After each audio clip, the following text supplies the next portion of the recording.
जब भोजन राजसिक और तामसिक हो जाता है तो शरीर में और मन में दोनों में विकार पैदा हो जाते हैं और प्रसन्नता का नाश हो जाता है। जो सहज प्रसन्नता प्रकट होनी होती है, तो पहले भोजन को सुधारिए। सात्विक भोजन, बड़ा आनंद आता है जब 4 रोटी थोड़ा सा नमक लेकर के ऐसे या थोड़ा सा दाल पा लीजिए, फिर आप देखिए शाम। पर वो पाने के लिए मन तैयार नहीं, उसको 14 सब्जी चाहिए, नाना प्रकार की सामग्री चाहिए। इसको रोकिए प्रभु, तो भजन में चित्त लगे तो मन खुश रहे। हम आपको कहते हैं आत्म प्रसन्नता से बढ़कर कुछ नहीं है। और आत्म प्रसन्नता जब विषयों का राग पूर्वक सेवन करते हैं तो वो नष्ट हो जाती है। और आंतों का एक थैला है, आप इसको बढ़ाते चले जाओ बढ़ती चली जाएंगी, घटाते चले जाओ घटती चली जाएंगी। एक लिमिट से आप भोजन पाओ तो एक लिमिट से अनलिमिट पाओ अनलिमिट, जैसा अभ्यास जैसा करोगे। तो साधक को गुरुपाक भोजन से बचना चाहिए, गरिष्ठ भोजन जो बहुत देर में पचने वाला हो, और बलवान भोजन से बचना चाहिए। हमें बलवान भोजन से क्या जरूरत है, बल वाले भोजन से छाछ, रोटी, दाल, थोड़ा चावल, थोड़ी सब्जी, बस पर्याप्त। एक नियम बना ले, और रोज बदल के पाना ये भी ठीक नहीं है, एक नियम पूर्वक पाना। मतलब संभालिए, यही आपकी साधना को संभालेगा। भोजन आपका सही होना चाहिए। दूसरा, दृष्टि, देखने का साधक को सावधानी पूर्वक देखने का सावधानी पूर्वक कार्य करना चाहिए। किसी को देखा तो राग न होने पावे, किसी को देखा द्वेष न होने पावे। राग कैसे होता है, गुण देखने पर, और द्वेष कैसे होता है, दोष देखने पर। गुण देखने पर उसकी स्तुति होती है और दोष देखने पर उसकी निंदा होती है, जो दोनों तुम्हारी प्रसन्नता का नाश करते हैं। पहला भोजन, दूसरा दर्शन। यदि हम किसी की निंदा करेंगे तो हमारे सारे पुण्य नष्ट हो जाएंगे और पाप बढ़ेंगे। किसी में दोष दर्शन करेंगे, वो दोष हमारे अंदर आ जाएगा। किसी में गुण दर्शन करेंगे, उससे हमारा राग हो जाएगा, तो भगवान का भजन छूट जाएगा। उस व्यक्ति का चिंतन होगा। राग और द्वेष दोनों को छोड़ना है। राग द्वेष दोनों छोड़िए, खोजिए पद निर्वाण, नानक साहब ने कहा। राग द्वेष दोनों छोड़ना चाहिए। तो हम किसी व्यक्ति के गुण और दोष ना देखें। तात सुनो माया कृत गुण और दोष अनेक, गुणया उभय न देखी देखी सो अविवेक। अगर किसी के गुण दोष देखते हैं तो अज्ञान है, देखना ही नहीं है। भगवान सबको अपनी माया के द्वारा चला रहे हैं। हमारा अधिकार नहीं है कि हम अपने बगल वाले के गुण देखें या द्वेष देखें। दोष देखेंगे तो हमारी भक्ति क्षीण हो जाएगी, पक्का क्षीण हो जाएगी। अद्वेष्टा सर्वभूता नाम, समस्त भूतों में दोष रहित बुद्धि देखनी, सब में प्रभु देखना है, दोष नहीं देखना।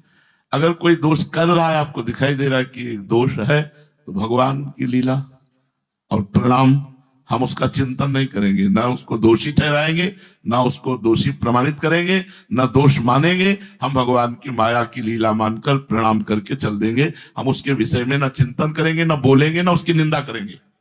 निंदा भी नहीं करेंगे, बोले हम देख रहे हैं दोष फिर भी निंदा नहीं, वो नहीं करना है, परमार्थ है। अगर आप ऐसा करते हैं तो फिर आपका परमार्थ नष्ट हो जाएगा, आपकी प्रसन्नता नष्ट हो जाएगी।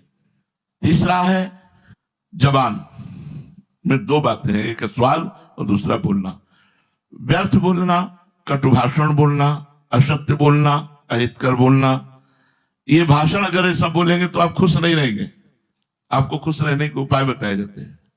पहला भोजन सुधारो, दूसरा नेत्र सुधारो, तीसरा अपनी जबान सुधारो। बोलना, वाणी में दरिद्रता क्या, कितना अच्छा बोला जा सकता है। बचने का दरिद्रता, इसमें कोई पैसा तो लगता नहीं। बहुत प्यार से बोलो, बहुत मृदु बोलो, बहुत हितकर बोलो, बहुत सोच विचार कर, संभाल कर, सजा कर शब्द बोलो, सामने वाले को खुश कर दो, आप खुश हो गए। अगर आपने ऐसे कटवचन बोले, व्यर्थ भाषण बोले, गंदी बात बोले, निंदा वाली बात बोले, अहितकर वाली बात बोले, तो आप खुश नहीं रहोगे, आपका हृदय जलने लगेगा। उसके फलस्वरूप आपकी प्रसन्नता का नाश हो जाएगा। चौथी बात, घर परिवार के सदस्यों से ममता नहीं करनी, नहीं खुश कभी नहीं रह सकते। कितनी कठिन बात है, हर बात कठिन है खुश रहने के लिए, तभी उल्टा चाल चलता है मन। बोले घर परिवार में सब भरपूर है, सबसे प्यार है, सबसे मिल रहे, ममता है, बोले खुश नहीं नहीं रह पाओगे। बोले अखंड खुश रहने के लिए ममता रहित प्यार करो, क्योंकि कब कौन घटना घट जाए, कब कौन बिछुड़ जाए, कब कौन पधार जाए, कब कौन सी लीला भगवान की मृत्यु लोकमयी लीला है। इसलिए सबसे तटस्थ भूमिका, सेवा सबकी, ममता किसी से नहीं। सबकी ममता ताग बटोरी, मम पद मन बांध बटोरी। न घर में न परिवार में ममता। परिवार परिजन रिश्तेदार नातेदार धन संपत्ति, इसमें जो ममता रखता है वो कभी खुश नहीं रह सकता। सब इसी में ममता रखते हैं, इसमें कोई खुश नहीं। जीवन भर व्यतीत, खुशी जाना ही नहीं खुशी किसे कहते हैं, आनंद को जाना ही नहीं, प्रसन्नता को जाना ही नहीं कि किसे कहते हैं। भागवती अखंड प्रसन्नता।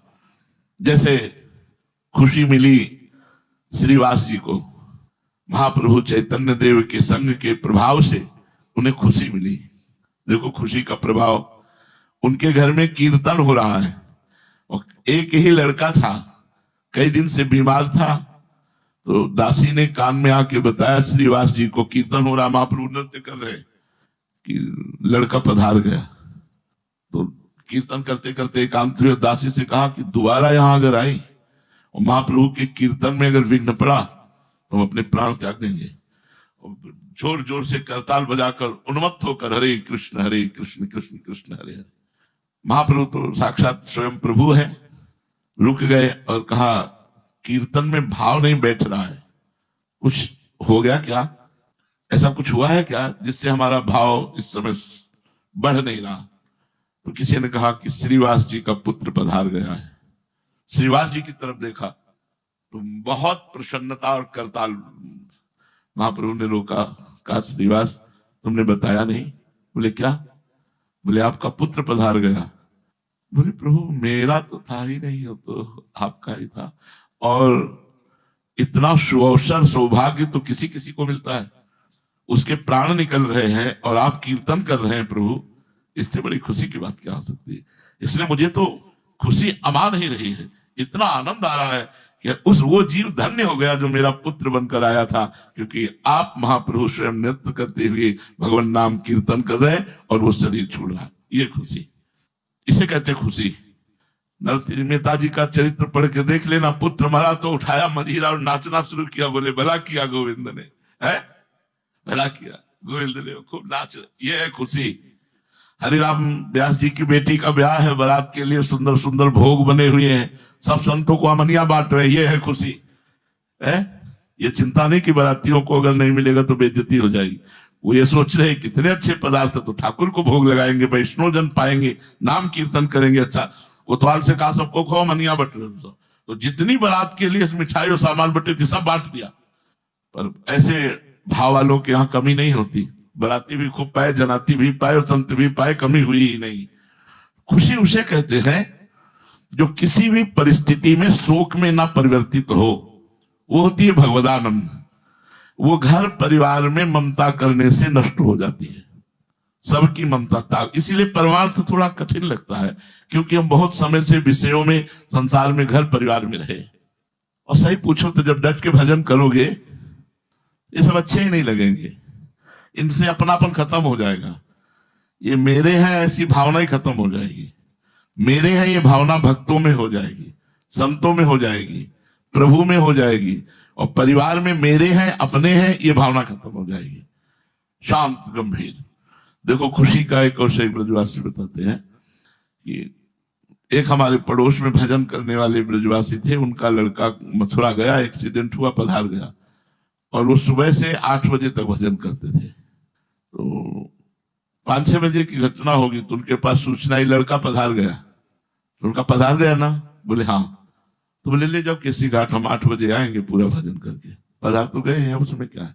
ये है प्रसादेश्वर दुखा नाम हानि रस्यु जाए थे।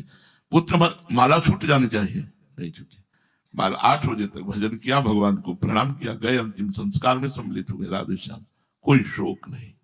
इसे खुशी कहते हैं कि बड़ी से बड़ी विपत्ति भी तुम्हारे हृदय को हिला न सके, शोक युक्त न कर सके। ये कब होगी?